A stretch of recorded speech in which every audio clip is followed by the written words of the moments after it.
प्रेरितों के कामों का वर्णन। अध्याय 22। हे भाइयों और पितरों, मेरा प्रत्युत्तर सुनो, जो मैं अब तुम्हारे समाने कहता हूँ। वे यह सुनकर कि वह हमसे इब्रानी भाषा में बोलता है और भी चुप रहे।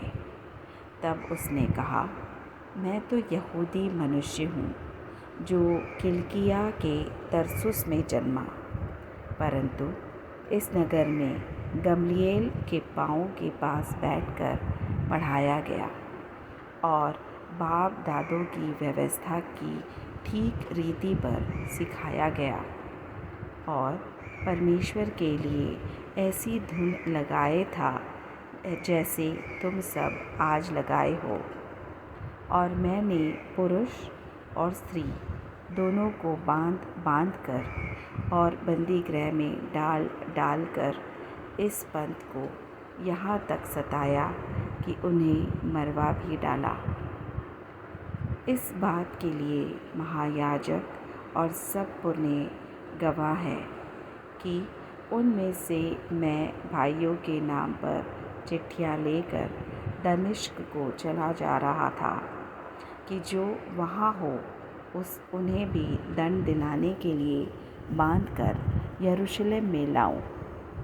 जब मैं चलते चलते दमिश्क के निकट पहुँचा तो ऐसा हुआ कि दोपहर के लगभग एकाएक एक बड़ी ज्योति आकाश से मेरे चारों ओर चमकी और मैं भूमि पर गिर पड़ा और यह शब्द सुना कि हे शाऊल, तू मुझे क्यों सताता है?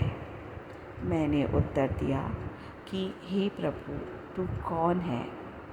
उसने मुझसे कहा, मैं यीशु नासरी हूँ, जिस तू सताता है।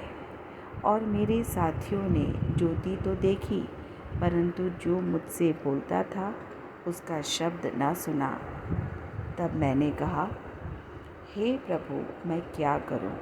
प्रभु ने मुझसे कहा, उठकर दमिश्क में जा और जो कुछ तेरे करने के लिए ठहराया गया है वहाँ तुझसे सब कह दिया जाएगा।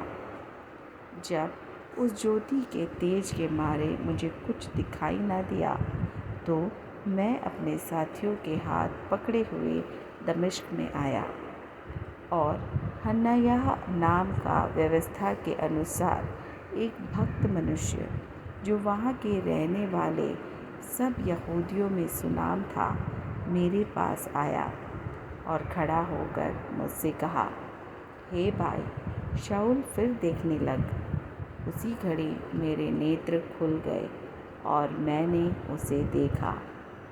तब उसने कहा, हमारे बाप दादों के परमेश्वर ने तुझे इसलिए ठहराया है कि तू उसकी इच्छा को जाने और उस धर्मी को देखे और उसके मुँह से बातें सुने, क्योंकि तू उसकी ओर से सब मनुष्य के समाने उन बातों का गवाह होगा जो तूने देखी और सुनी है।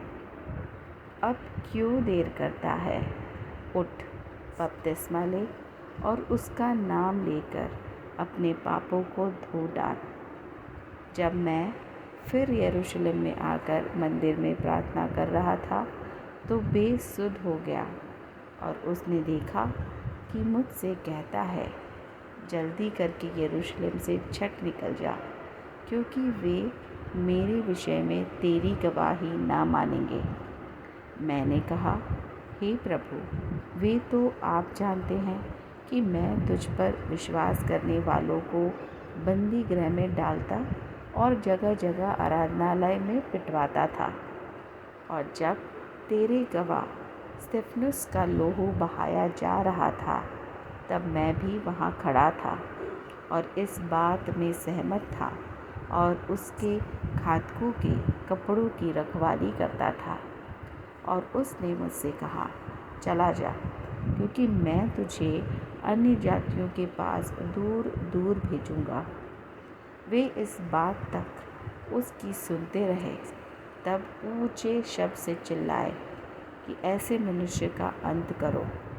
उसका जीवित रहना उचित नहीं।